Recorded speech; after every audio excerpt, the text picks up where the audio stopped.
एक आदमी जब अपने ड्यूटी के लिए दिन को अपने घर से बाहर निकल जाता और शाम को देर रात जब वापस ड्यूटी करके अपने घर आता तो उसको नई नई बातें सुनने को मिलती थी। लोग बताते थे कि तुम्हारे घर आज इतने लोग आए थे, तुम्हारी पत्नी आज गैर मर्दों के साथ गई थी, गैर मर्दों के साथ संबंध बनाई थी। इन सब बातों को सुन करके उस आदमी को काफ़ी ज़्यादा बुरा लगता था। इधर उसके पत्नी की शादी को लगभग 10 साल का समय गुजर गए होते हैं, लेकिन उसके पत्नी का एक आदत बन चुका था, एक नशा लग चुका था गैर मर्दों से मिलने का। फिर वो आदमी अपने पत्नी को तमाम समझाने की कोशिश करता है, लाख कोशिश करने के बाद भी उसकी पत्नी नहीं समझती है, तो आखिरकार वो आदमी अपने पत्नी के 6 टुकड़े कर देता है और 6 टुकड़े इस तरह से करके छुपा देता है कि उसको लगता है कि अब हम कभी नहीं पकड़े जाएंगे, इसका खुलासा कभी नहीं होगा। लेकिन इस घटनाक्रम का खुलासा करने के लिए पुलिस को कड़ी मुशक्कत करनी पड़ती है। इसके बाद पुलिस को सफलता मिल जाती है, लेकिन जब इस घटनाक्रम का खुलासा होता है तो किसी ने सोचा नहीं होगा कि इस तरह का कत्ल कोई कर सकता है। उस महिला को जो गैर मर्दों से मिलने का लत लग गया था, उसको नशे की लत लग गई थी, इसके कारण उसका पति उसको तमाम समझाने की कोशिश किया पर वो नहीं समझी, इसलिए वो उसका कत्ल कर देता है।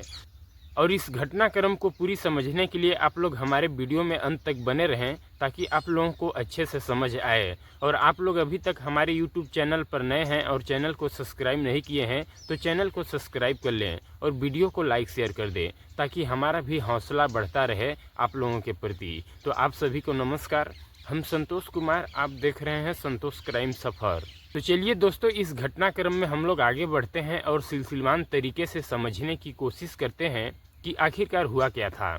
आज की जो सच्ची घटना है दोस्तों वो है उत्तर प्रदेश का। उत्तर प्रदेश का एक जिला लगता है सीतापुर और इसी सीतापुर जिले के अंतर्गत एक थाना लगता है रामपुर कला। इसी रामपुर कला थाने के अंतर्गत एक गांव लगता है गुरहरिया जहारपुर। बात कर रहा हूं मैं 8 नवंबर 2022 शाम 6 बजे के आसपास का ये वाकया रहा होगा। रामाकांत त्रिपाठी के गन्ने के खेत में 2-3 बकरियां चली जाती हैं। इसके बाद रामाकांत की जो मालकिन होती हैं वो उन बकरियों के पीछे पीछे उस गन्ने के खेत में चली जाती हैं। तो वहां पर जाकर के देखती हैं कि एक नया बैग रखा हुआ है।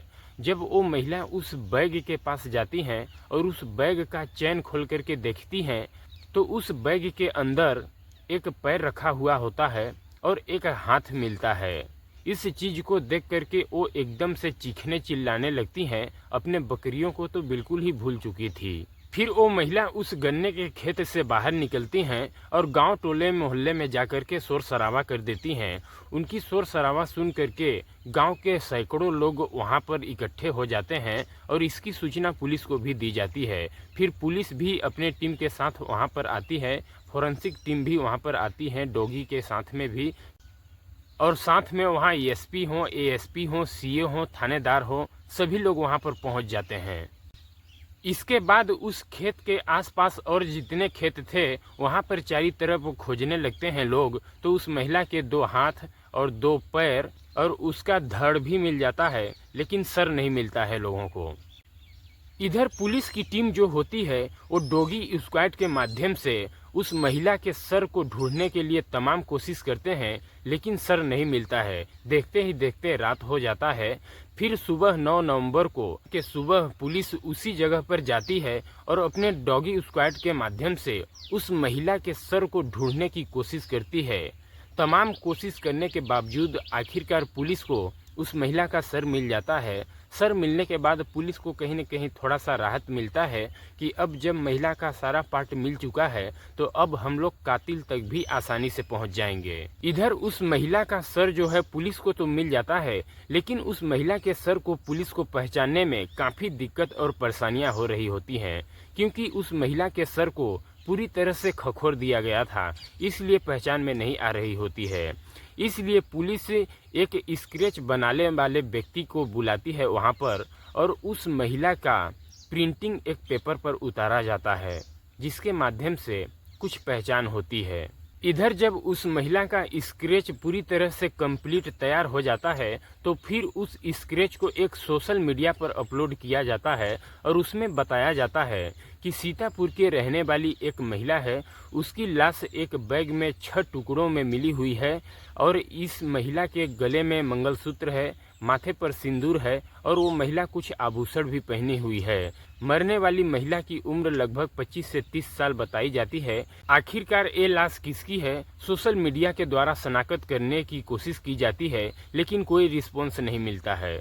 इसके बाद सीतापुर, हरदोई, लखनीपुर खेरी, साथ ही साथ शाजापुर और लखनऊ तमाम जिलों के थाने में इसकी सूचना दी जाती है। साथ ही साथ बसों में भी और मुखबिरों को भी इसकी सूचना दी जाती है कि आखिरकार ये मरने वाली महिला कहाँ की है, इसकी पता करके आप लोग हमें बताइए।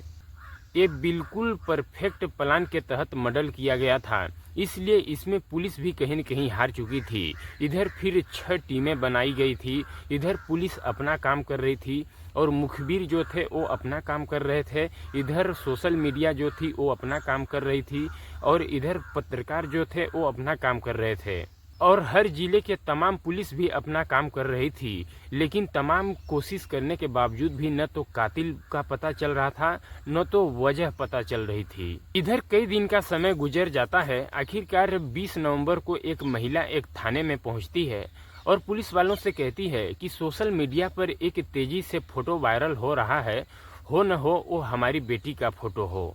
और वो महिला पुलिस वालों से कहती है कि हम अपने बेटी से कई दिनों से बात करने की कोशिश कर रहे हैं पर हमारी बेटी से बात हो ही नहीं रहा है।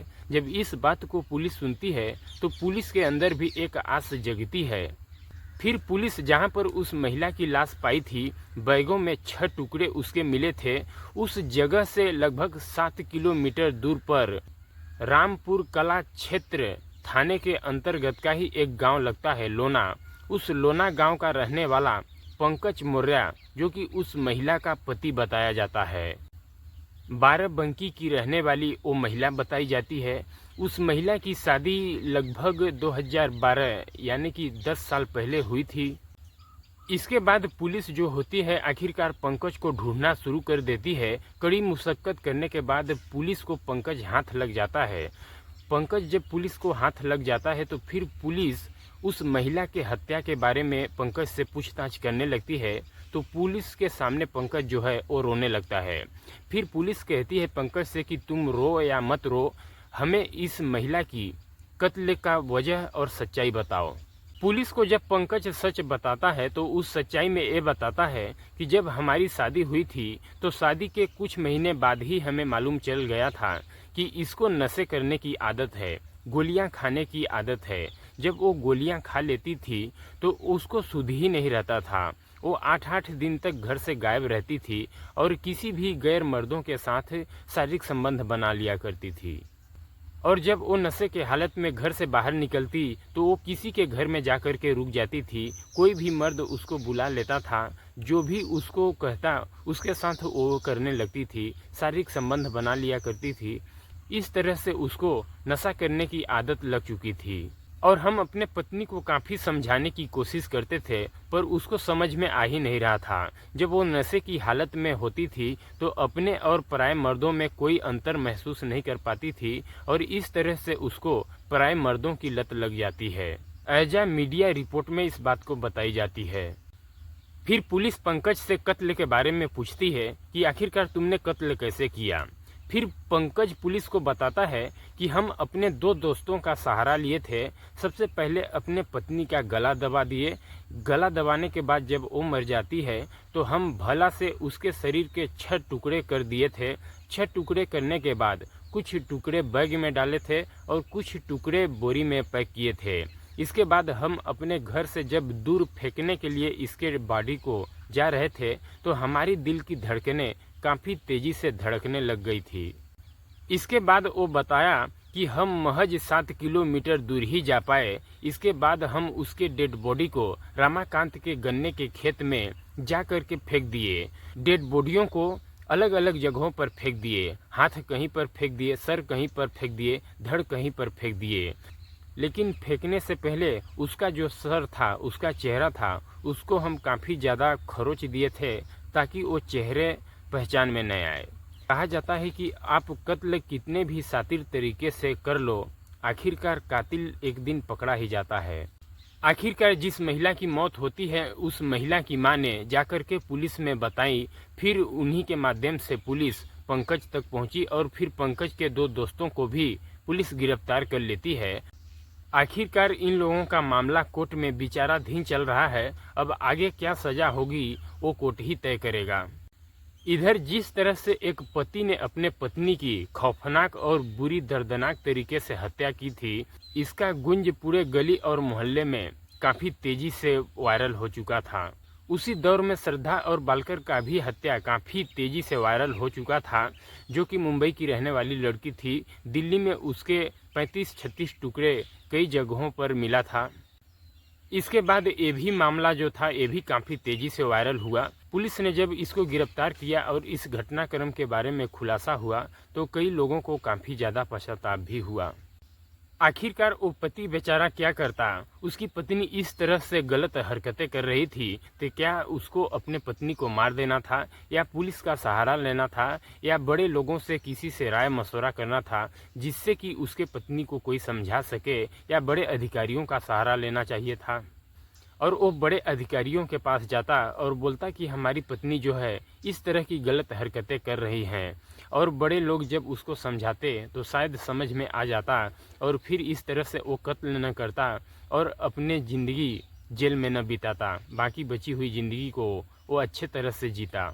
दोस्तों, इसलिए कोई भी गलत काम करने से पहले, खौफनाक कदम उठाने से पहले 1000 बार सोचना चाहिए, क्योंकि जब आप कत्ल कर देते हो और बचने की कोशिश करते हो तो जान ही रहे हो कि जब सरकार अपने एक्शन पर आती है तो अच्छे अच्छे अपराधी जो है वो सलाखों के पीछे चले जाते हैं। चाहे भले ही वो अपने पत्नी से अलग रहता, अपने पत्नी से दूर रहता, कोर्ट का सहारा लेता और कोर्ट से तलाक करवा लेता, जब उसके पत्नी का गैर मर्दों के साथ अफेयर और शारीरिक संबंध बन रहा है तो इस तरह से कत्ल तो उसको नहीं करना ही चाहिए था।